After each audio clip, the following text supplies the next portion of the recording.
You think you know this story. But do you really? A boy with a severely disfigured face. A leather-clad biker mother. A Hollywood film that made audiences cry. But what if the movie you remember, the one that felt so inspiring, so carefully shaped, so emotionally complete, only told part of the truth? And what if the real mother behind that story had something very different to say before she died?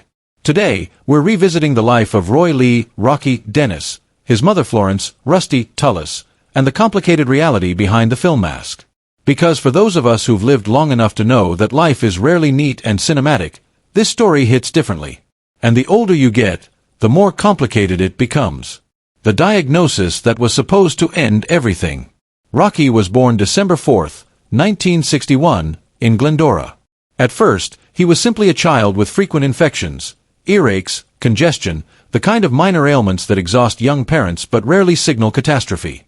Rusty noticed his head seemed slightly larger than other babies. Doctors brushed it off.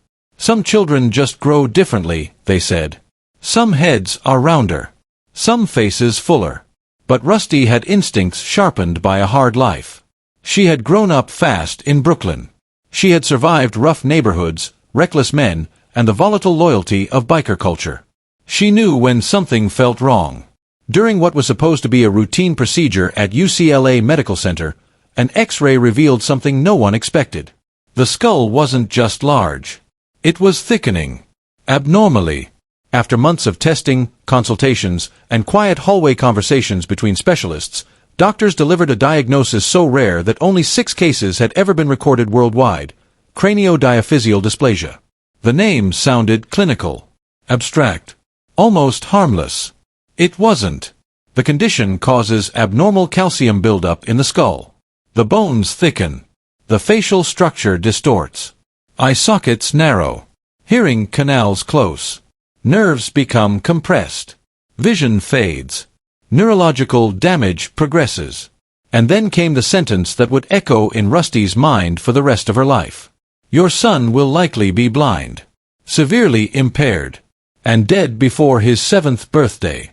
Pause for a moment. If a doctor told you your child wouldn't survive to 2nd grade, how would you respond? Would you collapse? Rage? Bargain? Shut down? Rusty didn't do any of those things. She looked at the timeline and rejected it. Not with denial exactly. With defiance. And Rocky lived not 7 years, but 16. The mother Hollywood softened. The film Mask, directed by Peter Bogdanovich, gave us a version of Rusty played by Cher, glamorous, volatile, messy, loving, and emotionally raw. And Cher was extraordinary. But the real Rusty? She was sharper, rougher, less apologetic. Born in Brooklyn in 1936, Florence Tullis dropped out of school young. She worked odd jobs. She danced at Coney Island. She married at 17, divorced, remarried. She ran with motorcycle gangs long before it was fashionable or cinematic. When she moved to California, she became a member of a biker group known as the Turks. These weren't costume bikers. They were blue-collar, blunt, fiercely loyal people. They swore loudly. They drank hard. They protected their own. And when Rocky's face began to change, when strangers stared and children whispered, it was those leather-clad men who treated him like a prince. They lifted him onto motorcycles. They told him stories. They didn't flinch. Rusty believed something radical. If the mind could make a person sick, it could also make them well. When Rocky had headaches, she would send him to his room and tell him to make yourself well. Not cruelly, confidently. She believed in mental strength with a kind of ferocity that bordered on spiritual warfare. Was that strength? Denial? Both. That philosophy shaped Rocky's entire life. And here's the question for us, especially those of us who've raised children or faced illness. Is fierce belief a gift, or can it sometimes blind us? Growing up in a world that stared, Rocky understood early that he was different. Children are honest in ways adults aren't. They stare openly. They ask blunt questions. Sometimes they recoil. Imagine being 5 years old and watching other children step back when you approach. Imagine seeing your reflection change year after year, your jaw widening, your forehead protruding, your eyes narrowing slightly from bone pressure. What does that do to a developing mind? Rusty refused to hide him. No private schooling. No homeschooling. No protective bubble. She sent him into the world. Doctors doubted Rocky's ability to learn. Schools tried to remove him from mainstream classes. Administrators hinted he would do better elsewhere. Rusty fought back. She insisted his intelligence was intact. She believed the resistance came not from professionals, but from other parents uncomfortable with how he looked. And Rocky proved her right. He graduated with honors. He was voted friendliest and most good-natured. He tutored classmates, charging $3 an hour, a rate he negotiated himself. $3 may sound trivial now. But it wasn't charity. It was business. He memorized constellations. He could name stars most adults had never heard of. He devoured books about space, geography, history. He had a voice that was gentle and surprisingly deep. At summer camp, he fell in love with a blind girl who never saw his face, and saw everything else. Think about that for a moment. Is there anything more intimate than being known without being seen? When doctors offered surgery to alter his appearance, Rocky asked one devastating question. Who will I see in the mirror if I change my face? He chose himself. How many of us, at 16, would have that kind of clarity? The complexity behind the courage. It's tempting to turn Rocky into a saint. But he wasn't an inspirational quote. He was a teenager. He liked rock music, especially Bruce Springsteen. He flirted awkwardly. He teased friends. He had moments of frustration, irritation, fatigue. He sometimes asked Rusty hard questions. Why me? And Rusty didn't offer polished spiritual answers. Sometimes she said she didn't know. Sometimes she said life wasn't fair. Sometimes she simply sat beside him in silence. There is something profoundly human about that, about a mother who didn't pretend to have cosmic explanations. As Rocky grew older, his condition worsened. His hearing declined. His vision blurred. Headaches intensified. Bone growth pressed inward. Yet he kept planning for a future. He talked about traveling to Europe. He imagined studying languages. He spoke about becoming a counselor, helping others who felt different. Was that optimism? Or was it quiet rebellion against the diagnosis that had once tried to define him? The movie, and the money. When Mask premiered in 1985, starring Eric Stoltz as Rocky, it grossed over $48 million.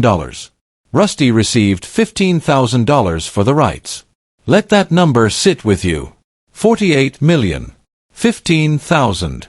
But here's what most people don't know. Much of that money went toward medical bills for Rusty's older son, Joshua, who was battling AIDS during the height of the crisis, when fear outweighed compassion and treatment options were painfully limited. She didn't sell Rocky's story to profit. She sold it to try to save another son. And Joshua was written out of the film entirely.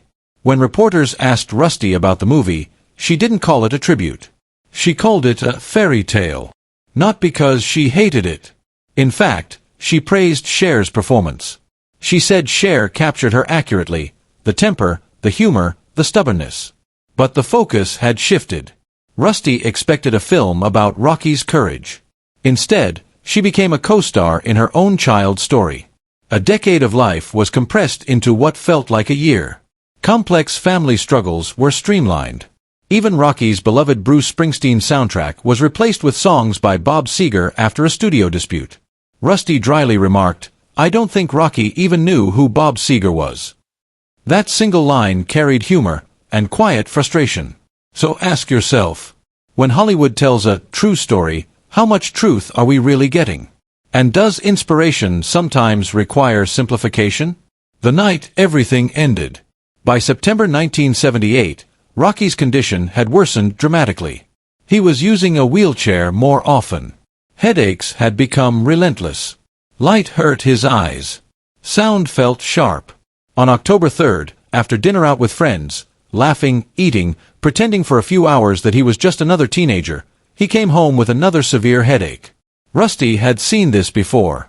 She helped him to bed, told him to rest, told him to make yourself well. But something felt different. In the early morning hours of October 4th, 1978, Rocky stopped breathing. He was 16. 16. Older than doctors predicted. Younger than anyone hoped. Rusty later said that in his final weeks, Rocky had seemed unusually peaceful, almost as if he sensed something she did not. Is it possible to know when your time is short? Or do the living simply search for signs after the fact? After the applause. When the film revived public interest in Rocky's story, audiences left theaters inspired. But Rusty lived in the aftermath. She gave interviews. She told the fuller version. She corrected timelines. She mentioned Joshua. She resisted being reduced to a stereotype, the wild biker mom with a heart of gold. She was more complicated than that. She was proud, protective, sometimes abrasive, deeply loyal. She carried grief for 2 sons. And she never framed Rocky as tragic. She framed him as normal. His face was different, she once implied, but his life wasn't smaller. And maybe that's the part that still challenges us. Because we live in a world obsessed with appearance. With perfection. With curated images. Rocky walked into classrooms, into grocery stores, into restaurants, knowing people would stare. And he kept walking. Would we? Why this story still matters. 4 middle-aged parents watching their children navigate cruelty. For adults confronting illness. For anyone who has ever felt visibly different. Rocky's story isn't about deformity. It's about identity. It's about a mother who refused to let a prognosis define her son. It's about a teenager who refused to erase himself to make others comfortable. It's about the tension between real life and cinematic storytelling. And it leaves us with uncomfortable but necessary questions. When faced with limits, do we accept them or challenge them? When telling someone's story, do we polish it or preserve its rough edges? And when we look in the mirror, are we willing to recognize ourselves, fully, imperfectly, defiantly? Maybe the reason this story lingers isn't because it's inspirational. Maybe it's because it's unfinished. Not in facts, we know how it ends. But in meaning. Every generation rediscovers Rocky Dennis differently. Some see courage. Some see maternal devotion. Some see exploitation by Hollywood. Some see radical acceptance. Others see a complicated intersection of love, denial, hope, and survival. His life, and the life of his mother, Rusty Dennis, continues to provoke debate, not because the answers are simple, but because the questions refuse to fade. What do you see? And perhaps more importantly, what would you have done? A mother's choice. Rusty did what she had always done. She told him to go to his room and make himself well. It was not an unusual command in their household. For years, she had rejected medical timelines, dismissed clinical predictions, and insisted that Rocky's spirit possessed healing power beyond what doctors understood. To her, illness was not a fixed destiny but something to confront, resist, and sometimes deny. Was it faith? Was it stubbornness? Was it a desperate mother refusing to surrender? Or was it all three? He never woke up. Rocky died in his sleep at 16, nearly 17. Almost a decade beyond his predicted lifespan. Doctors had once believed he would not survive childhood. Yet he had lived, laughed, learned, and grown into adolescence, stretching every forecast. In Mask, the moment of his death appears as a quiet, intimate tragedy.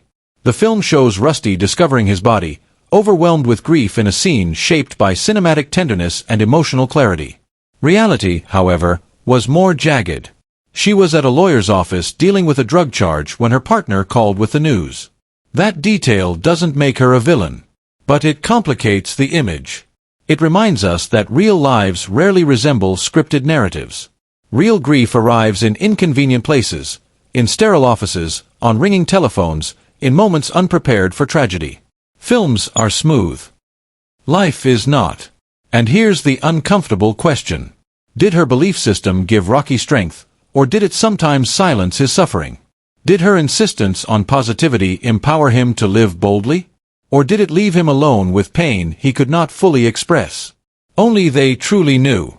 The promise she kept. What we do know is this: Rocky died at home. No machines. No hospital glare. No sterile final moments. He died in the environment he knew, surrounded by familiarity rather than clinical distance.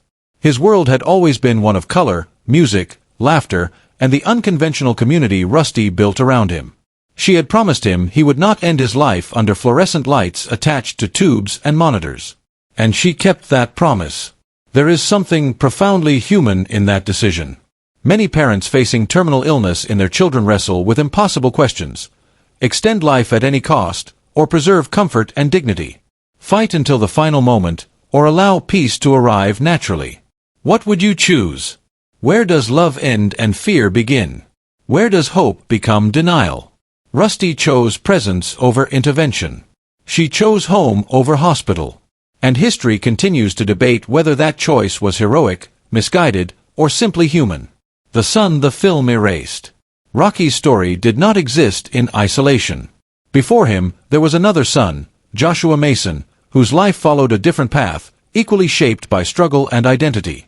Joshua was omitted entirely from the film adaptation. His absence reshaped the public narrative, simplifying a family history that was, in truth, layered with multiple forms of loss.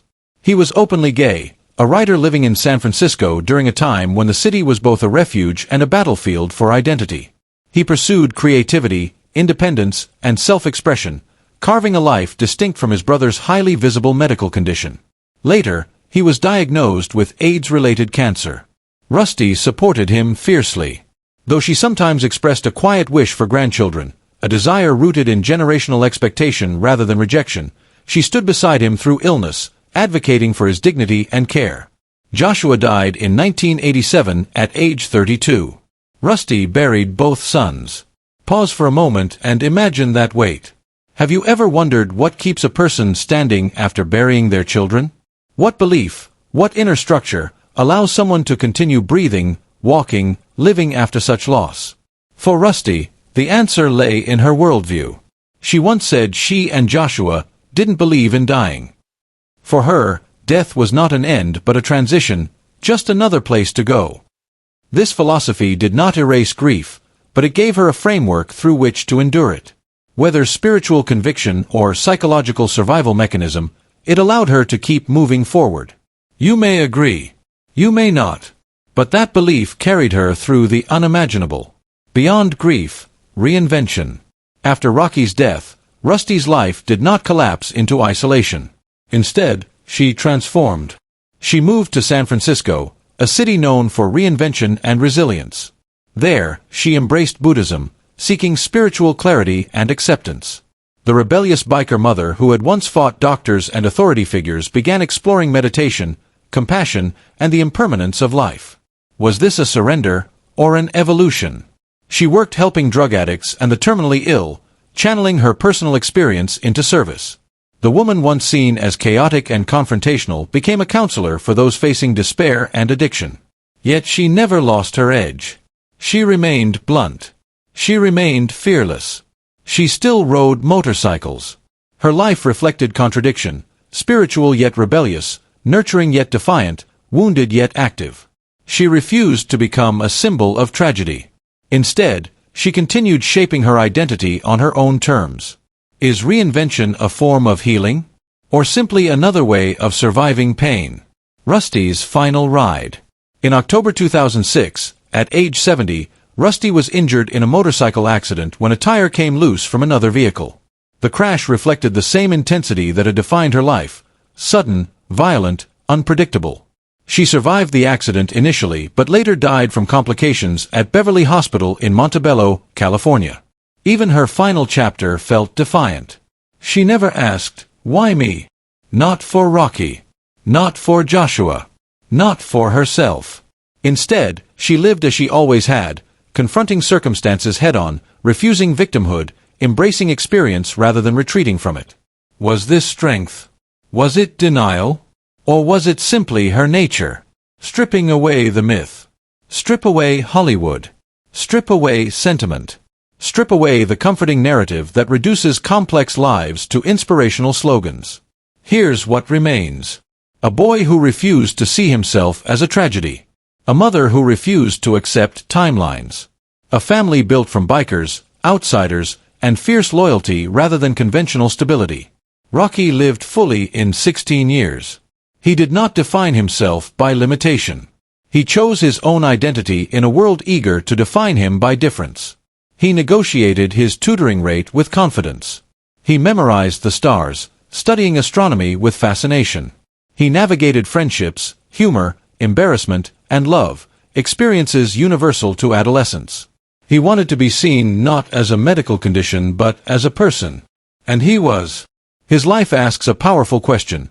What defines a meaningful existence, its length, or its intensity? A complicated mother. And Rusty. She was not a conventional hero. She was not a model parent by traditional standards. She partied, fought authority, struggled with the law, and lived a chaotic lifestyle that many would consider unstable. She could be stubborn, combative, and deeply flawed. Yet she was also fiercely protective, unapologetically loyal, and relentless in her belief in her son's worth. She was exactly the mother Rocky had. And maybe that's the point. Life does not assign perfect parents to fragile children. It pairs imperfect people with impossible circumstances and asks them to navigate uncertainty together. Could another mother have done better? Or simply differently? Is love measured by correctness or by commitment? The meaning for us. For those of us in midlife and beyond, who've seen dreams break, who've buried parents or friends, who understand that life rarely resolves into neat conclusions, this story is not merely about inspiration. It is about agency. It is about choosing how to see yourself when the world decides who you are. It is about whether belief, even imperfect belief, can stretch a life far beyond what experts predict. It challenges our trust in authority. It questions the boundaries between acceptance and resistance. It forces us to confront uncomfortable tensions between medical reality and human hope. Would you accept a diagnosis that defined your future? Would you resist it? Would you fight, negotiate, reinterpret, or surrender? The question that remains. So here's the question this story leaves us with. If someone handed you a timeline today, told you exactly how long you had, or what you could never become, would you accept it? Would you live cautiously within its boundaries? Or would you do what Rusty did? Look them in the eye and say, "We'll see."